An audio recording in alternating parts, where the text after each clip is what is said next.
తెలుగు చిత్ర పరిశ్రమలో ప్రతివారం సినిమాలు రిలీజ్ అవుతున్నాయి. కానీ థియేటర్స్‌కి ఆడియన్స్ రావట్లేదంటున్నారు. ఆడియన్స్ రాని థియేటర్లకేమో పర్సెంటేజా, రెంటలా అని చెప్పేసి ఎగ్జిబిటర్‌లో, నిర్మాతలు గొడవ పడే పరిస్థితి ఉంది. మరోపక్క నిర్మాతలందరూ కూడా చిత్ర పరిశ్రమను గాడిలో పెట్టాలని చెప్పేసి సౌత్ ఇండియన్‌కి సంబంధించిన నిర్మాతలందరూ కూడా కలిసి ఒక సమావేశం ఏర్పాటు చేసుకున్నారు. దాని తర్వాత కొన్ని కీలక విషయాలు కూడా తమిళ చిత్ర నిర్మాతలు వెల్లడించడం జరిగింది.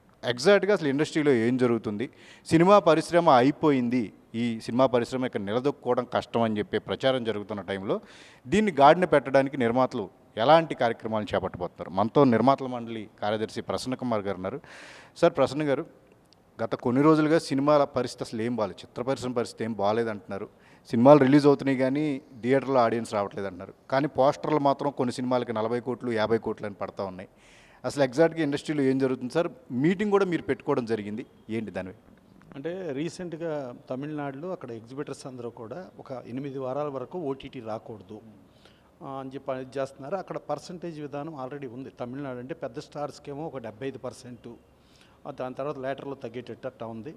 కేరళలో కూడా పర్సంటేజ్ ఉంది. సో ఇండియా వ్యాప్తంగా ఉంది సార్. అందుకని ఆంధ్రప్రదేశ్, తెలంగాణలో కూడా మాకు కూడా మొత్తం పర్సంటేజ్ కావాలన్నారు. అంటే సంవత్సరానికి ఒక 250 సినిమాలు ఉంటే 220 సినిమాలు పర్సంటేజ్కే రెడీగా ఉంటారు.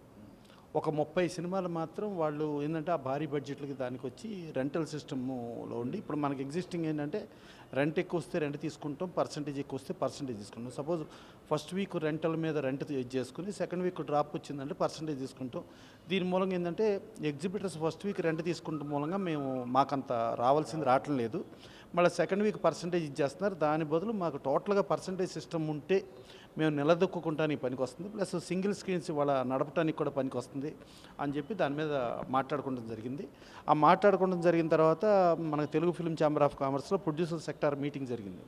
ప్రొడ్యూసర్ సెక్టార్ మీటింగ్లో ఏంటంటే 8 వారాలు కాదు 6 వారాలు పెడదాము అని చెప్పి అనుకుని, సబ్జెక్టు కండిషను ఇప్పుడు ఏదైతే డిజిటల్ ఛార్జెస్ ఉన్నాయో అది ఎగ్జిబిటరే భరించాలి.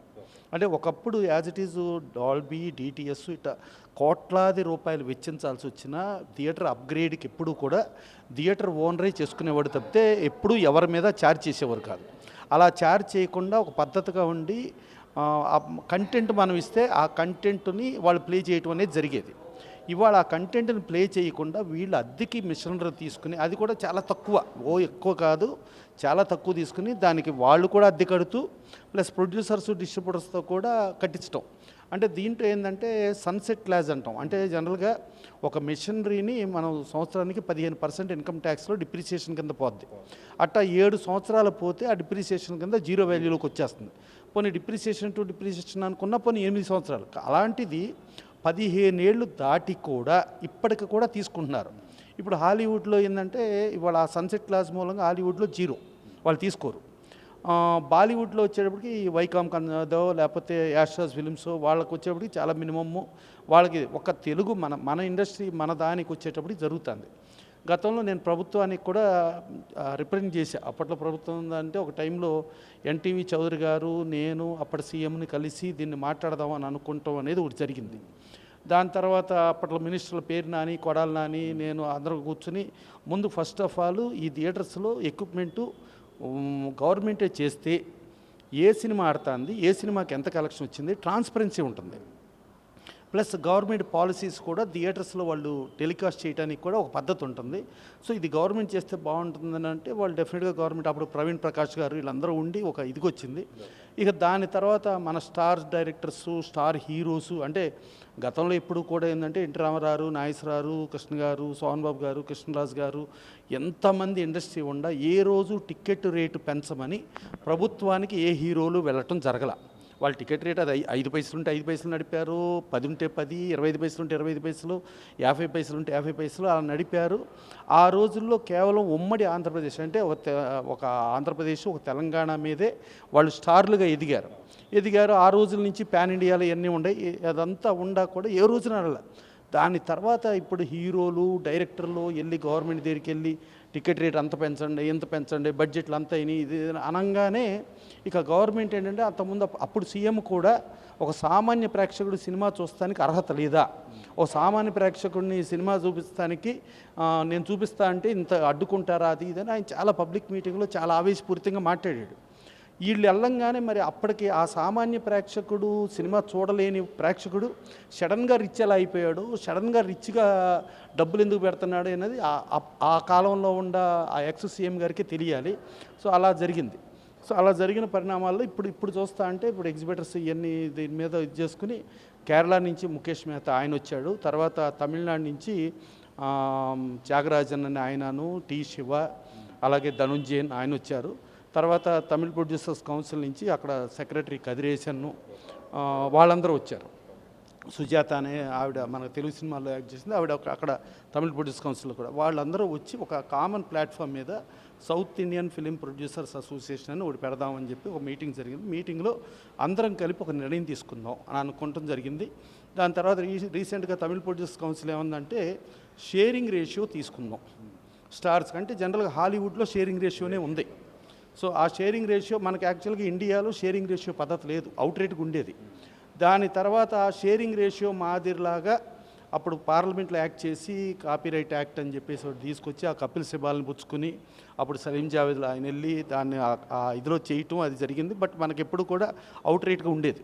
సో అది తీసుకురావటం వచ్చింది. ఇప్పుడు దాని మీద ఇప్పుడు Tamil producer council sharing ratio ఇప్పుడు రీసెంట్గా చూసుకుంటే ఇప్పుడు మనకి యాస్ట్రాజ్ ఫిలిమ్స్ మ్యాక్సిమం షేరింగ్ రేషియోలోనే వాళ్ళు సినిమాలు చేస్తారు. దాని షేరింగ్ రేషియో మూలంగా హృతిక్ రోషన్కి రావాల్సిన రెమ్యునరేషన్ కంటే చాలా ఎక్కువ వచ్చింది. ఇప్పుడు రీసెంట్గా షారుఖ్ ఖాన్ చూసుకుంటే మనం ఆయన బయట సినిమా పఠాన్ చేశాడు. పఠాన్ దాదాపు 250 crores పైన వచ్చింది. అదే ఆయన సినిమాగా చేస్తే బిలో 100 crores ఉండేది. సో ఒక 250 crores పైన అది వచ్చింది. తర్వాత ఆయనే ఓన్గా జవాన్ అనే సినిమా చేసుకున్నారు. దాంట్లో కూడా మోర్ దెన్ 300 crores వచ్చింది. అంటే ప్రాఫిట్ రేషియోలో 250-300 వస్తే ఒక 2-3 సినిమాలు ఫెయిల్ అయ్యి దాంట్లో ఏమీ రాకపోయినా చూసుకున్నా యావరేజ్ మీద అందగోలు సంవత్సరానికి ఒక 4 సినిమాలు అనుకుంటే 2 సినిమాలు ఒక 500 కోట్లు వచ్చినా అది 4 సినిమాలకు వస్తే 125 కోట్ల కిందగానే ఉంటుంది. ప్రొడ్యూసర్కి లైబిలిటీ ఉండదు. డెఫినెట్గా ఈ షేరింగ్ రేషియో అనేది చాలా మంచి పరిణామం. ప్లస్ ఏమో మనకి గతంలో ఏంటంటే ఒక సినిమాకి ఇంత అని చెప్పి ఆర్టిస్ట్కి తీసుకుంటాం జరిగేది. ఆ ఆర్టిస్ట్ ఒక డెడికేటెడ్గా ఆ సినిమాలో ఆయన పాత్ర దీనికి ఔచిత్యానికి తగ్గట్టుగా పర్ఫెక్ట్గా రన్ చేస్తూ ఉండేది. ఇప్పుడు ఏంటంటే రోజువారీ వేతనాలని వచ్చినాయి. ఏ రోజుకి ఆ రోజు అంటే ఇక దాంతో ఏ రోజుకి ఆ రోజు అనే దగ్గర అదొకటి. ప్లస్ ఏమో ఇవాళ మనం సంవత్సరాల తరబడి సినిమాలు తీస్తున్నాం. మనం చూసుకుంటే శ్రీ మధ్యరాట్ పోతులూరి వీరబ్రహ్మేంద్ర స్వామి చరిత్రని అది యాగంటి ఇంకెక్కడో అవుట్డోర్లో చేశారు. కేవలం 18 రోజుల్లో సినిమా తీశారు. తీస్తే పెద్ద సూపర్ హిట్ సెన్సేషన్. అలాగే అడవి రావుడు లాంటి సినిమాలు 38 రోజుల్లోనే అయిపోయింది.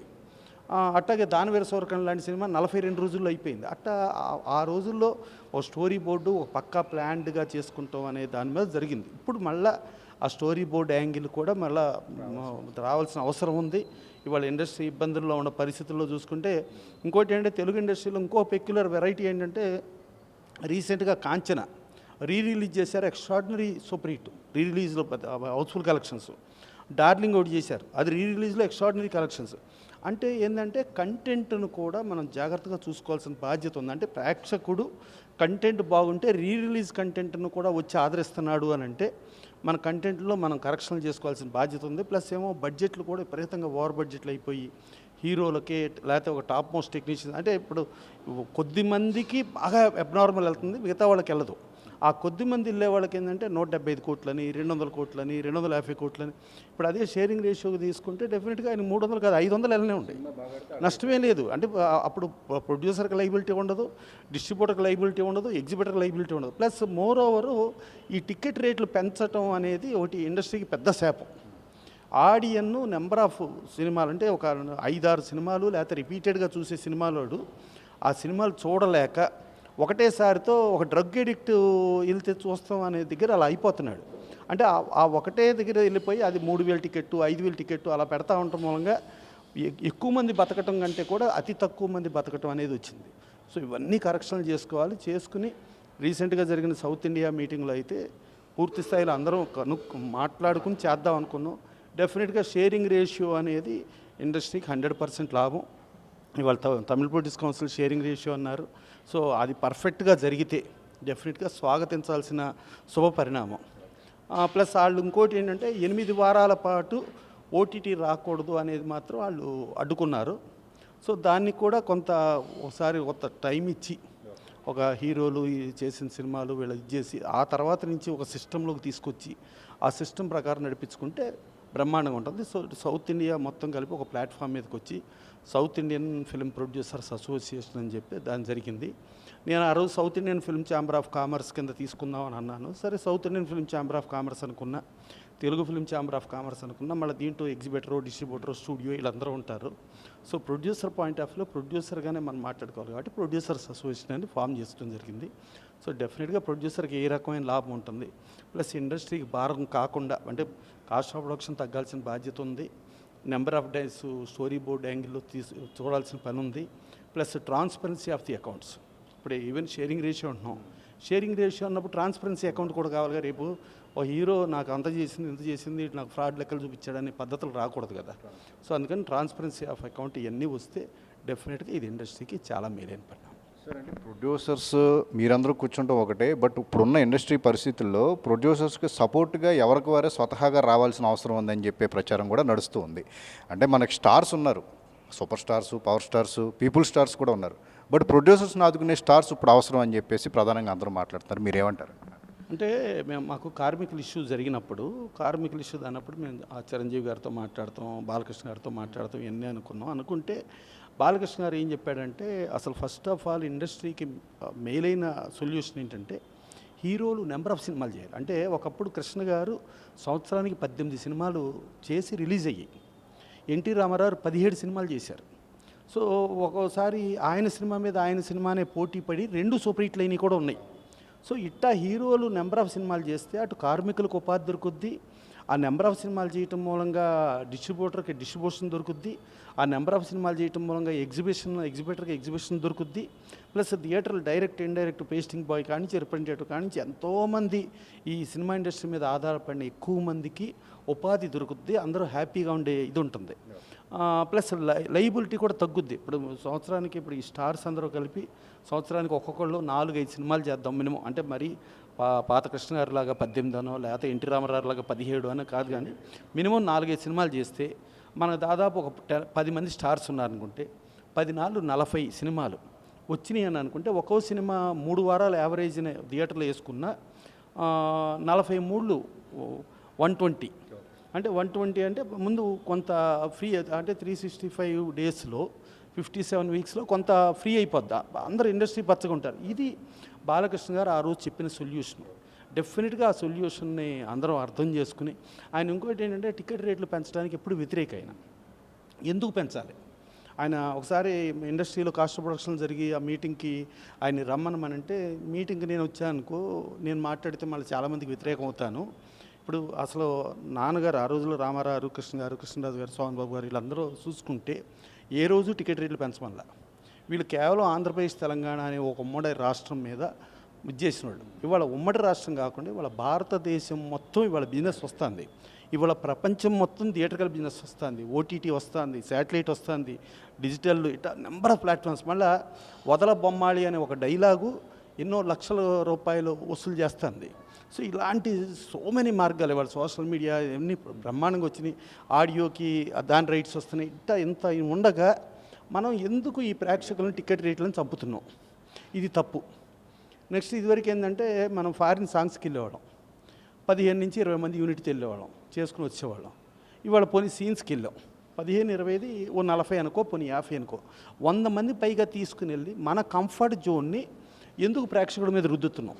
సో ప్రేక్షకుడిని అతను కంఫర్టబుల్ జోనర్లో అతను టికెట్ రేట్ ఉంచగలిగితే అతను నెంబర్ ఆఫ్ టైమ్స్ రిపీటెడ్ వాల్యూగా చూడగలుగుతాడు. రిపీటెడ్ వాల్యూగా చూడగలిగితే లాంగ్ రన్ సర్వే అవుతుంది. డెఫినెట్గా ఏంటంటే థియేటర్లో వాళ్ళు కూడా, అంటే బేసికల్లీ ఏంటంటే ఇవాళ ప్రేక్షకుడికి థియేటర్కి డైరెక్ట్ లింకు. ప్రేక్షకుడు బాధను అర్థం చేసుకోవాల్సిన వాడు థియేటరోడే. థియేటరోడు ఆ బాధని డిస్ట్రిబ్యూటర్ చెప్పాలి, డిస్ట్రిబ్యూటర్ ఆ బాధని ప్రొడ్యూసర్ చెప్పాలి, ప్రొడ్యూసర్ స్టార్స్కి చెప్పాలి. ఒకప్పుడు రామారావు గారు ప్రొడ్యూసర్లు వచ్చి లక్షలాది రెమ్యునరేషన్ ఇస్తానన్నా కూడా రామారావు, నాగేశ్వరరావు మాట్లాడుకుని ఇండస్ట్రీని కాపాడతానికి కేవలం 10,000 రెమ్యునరేషన్ తీసుకుందామని అనుకుంటాం జరిగి మనం 10,000 తీసుకుంటాం మూలంగా ఒక స్టార్ హీరోయిన్ 7-8,000 తీసుకుంటారు, ఒక స్టార్ కమెడియన్ 7-8,000 తీసుకుంటారు, ఇంకా మిగతా వాళ్ళకి 2,000-3,000 అట్లా కాస్ట్ ఆఫ్ ప్రొడక్షన్ తగ్గుద్ది అనేది వాళ్ళు భావితరాల కోసం ఇండస్ట్రీ అనే దగ్గర వాళ్ళు త్యాగం చేశారు. వాళ్ళకి డబ్బులు వచ్చినాయి. ప్లస్ వాళ్ళ ఫెయిల్యూరు, గతంలో ఒక 6 లక్షలు ఆయన ఫెయిల్యూర్ సినిమా చేస్తే ఈ మధ్య ఎంత చేసిందంటే 6,50,000. సో 50,000 అంటే 50,000లో ఒక హీరో వాటాగా నాది ఒక 20% అని అనుకుంటే నేను ఒక 10,000 పెంచుకోవచ్చు. అనే ఫెయిల్యూర్ని చూసేవారు. ఇవాళ ఫెయిల్యూర్లు అవని ఏమైనా అవని మా డబ్బులు మాకు రావాలా, నేను మా కుటుంబం మేము లగ్జరియస్గా కార్లు కొనుక్కోవాలా, లగ్జరియస్గా ఇళ్ళు కొనుక్కోవాలా, లగ్జరియస్గా లైఫ్ లీడ్ చేయాలా, లగ్జరియస్గా ఫారిన్ టూర్లకో లేకపోతే సమ్మర్ వచ్చింది అసలు ఇండియాలో ఎందుకు ఉండాలా, ఒక కోల్డ్ ప్లేస్కి వెళ్ళాలా, ఇలాంటి జోనర్ వచ్చింది. కానీ వాళ్ళు ఆ రోజుల్లో ఒక సంక్రాంతికి టోటల్గా అడవిరాముడి సినిమాకి ఆయన మధుమలై ఫారెస్ట్లో ఉండి షూటింగ్ చేశాడు. అసలు సంక్రాంతిలో ఇంటికాడ కూడా లేకుండా, అంటే ప్రొఫెషనల్గా ఒక ప్రొడ్యూసరు ఒక సినిమాలో నాకు సూర్యనారాయణ గారు చెప్పాడు, అడవిరాముడు సూర్యనారాయణ గారు 3 రోజులు ఒక సాంగ్ ప్లాన్ చేశారంట. జయప్రద గారిని ఒక నెక్స్ట్ డే ఫుల్ డే ఉంటే, అమ్మ మీ కాంబినేషన్లు చేసుకుంటాం, తర్వాత 2 రోజులు రామారావు మీద చేసుకుంటాం అని చెప్పి ఏదో రిక్వెస్ట్ చేస్తున్నానంట.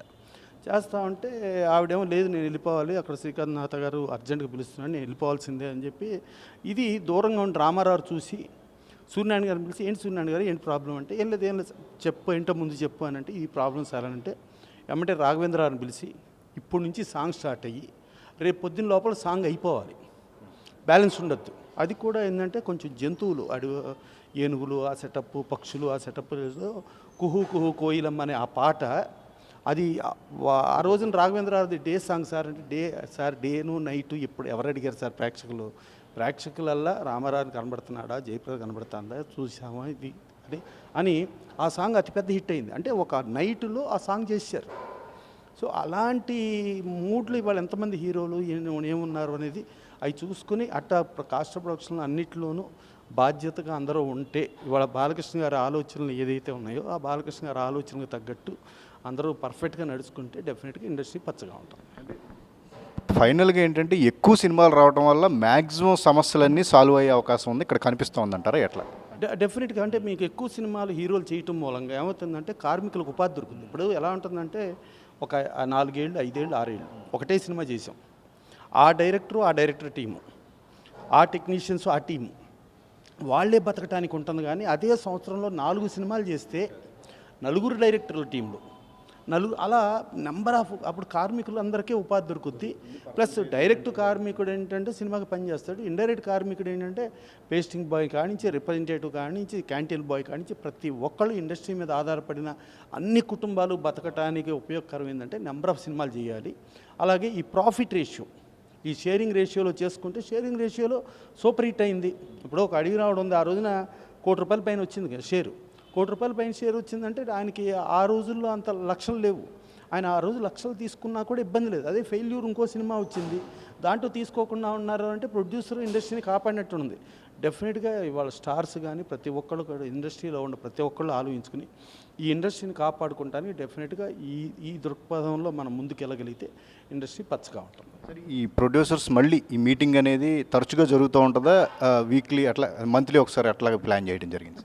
మెయిన్ ఇప్పుడు ప్రాబ్లమ్స్ ఒక స్టేట్లో ఒక రకంగా ప్రాబ్లమ్స్ ఉంటాయి. ఈ ప్రాబ్లమ్స్ ఉన్నప్పుడు ఆ ప్రాబ్లమ్స్ని ఒక యూనిఫామిటీతో అందరం కలిపి, ఇప్పుడు జనరల్గా ఏంటంటే ఒక ఓటీటీ ఉంది, ఓటీటీ మాకు ఇలా యూనియన్ ఇలా కూర్చొని ఓటీటీ ఎలా అన్నారు అని అంటే ఓటీటీ వాడు కన్విన్స్ అవుతాడు.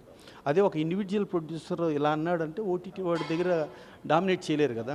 సో అట్టా ఈవెన్ వర్కర్స్ సైడ్ కానీ ఇతరత్ర కానీ ఒక సమూహంగా మాట్లాడితే దాని వాల్యూ వేరు ఉంటుంది, వ్యక్తిగతంగా మాట్లాడినప్పుడు వేరుంటుంది. సో డెఫినెట్గా ఆ సమూహం యాంగిల్లోనే so Telugu film chamber of commerce కానీ తెలుగు ఫిలిం ప్రొడ్యూసర్స్ కౌన్సిల్ కానీ మొత్తం అందరూ, అలాగే తమిళ్ కానీ కన్నడ అందరం కూర్చుని దీన్ని ఇలా కూర్చొని చేసుకుందామని మాట్లాడుకొని ఒక ఇనీషియల్ మీటింగ్ ఒకటి జరిగింది.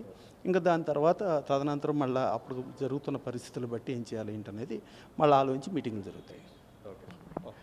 సో ఇది ప్రసన్న గారు చెప్తూ ఉన్నారు, ఒక సమూహంగా నిర్మాతలకు ఏవైతే సమస్యలు ఉన్నాయో ఒక సమూహంగా తామందరం కూర్చుని సాల్వ్ చేసుకునే ప్రయత్నం అయితే చేస్తాము. నెంబర్ ఆఫ్ సినిమాస్ అనేవి స్టార్స్ నుంచి ఎక్కువ వస్తే కనుక దాదాపు ఇండస్ట్రీలో ప్రతి విభాగంలో ఉన్న సమస్యలన్నీ ఒక్కొక్కటిగా సాల్వ్ అవుతాయి. సో ఆ దిశగా కూడా చేయాలి అని చెప్పేసి బాలకృష్ణ లాంటి స్టార్స్ కూడా ఇప్పటికే కోరటం జరిగిందని చెప్తున్నారు. సో చూడాలి భవిష్యత్తులో ఈ సమస్యలన్నీ సాల్వ్ అవుతాయా లేదా ఇదే విధంగా కొనసాగుతాయి, దీనికి ఎలాంటి రిజల్ట్ అనేది రానుంది అనేది మాత్రం మనం కొద్ది రోజులు వెయిట్ చేయాల్సిన పరిస్థితి. కెమెరామెన్ సంతోష్తో సుజన్ ABN.